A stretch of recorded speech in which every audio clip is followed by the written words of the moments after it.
Joe Petrucelli, 62. Mine's on 307. Some questions on the recommendations. I just briefly spoke with Mr. Cancro and the CFO. We all agree that the interfund loan balances should be cleared at some point in time. What that means is there's all these accounts out there with all these funds all around. At some point in time, they should all be brought together to see if you can actually clear them. So that's an important test that should be done. The ones that I'm confused about, Jeff, is, and you can tell me, we have a lot of, appears to be, not handle on the pay-for-play with the open contracts. What happens if afterwards we find out they violated it and we paid them?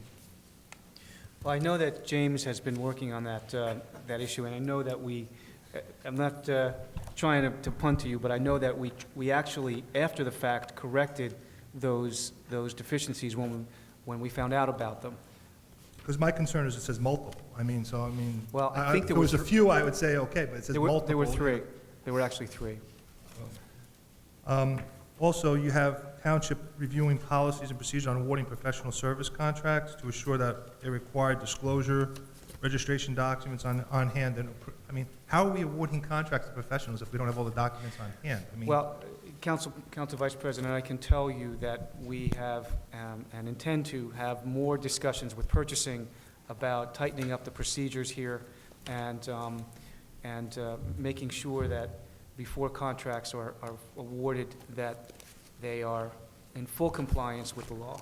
And the other thing is, and this was a lot of discussion in the Finance Committee, we would talk, these are like reliving these every year and year. At some point in time, these got to go away. These are serious breaches in your internal control. Whether significant or not, it just made the appearance of, if you made a mistake that you give someone a contract, it's obviously a mistake, but it's still a violation. So I think it's important you tighten them up. And I think you're saying the new system will give you a little bit more power with the computerization. So hopefully that'll give you the ability to look into it closely. The other thing I'm noticing is we seem to always have a problem with reconciling things like the construction department, anything with cash collection not meeting, because there's statutory requirements and getting the money in and deposited in a certain time frame. Have you instituted some kind of mandate that says this is the control, it must be deposited in such and such a time period?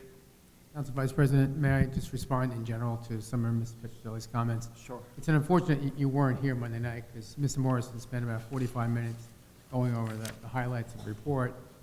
In general, he said there were no material weaknesses at all, and he found the audit in good shape. And Anthony, this is not the criticism. I'm just pointing No, out. You're defending, and I'm just telling you that Joe, you seem like you're defending me. I'm just telling you that these are open items. You're dealing with cash. No, you didn't give me a chance to finish. Right? You asked the question. I want to try to respond to it. But there was an opportunity on Monday night to hear Mr. Morrison speak and to ask questions. He presented for 45 minutes on this. And he said the audit was generally very good.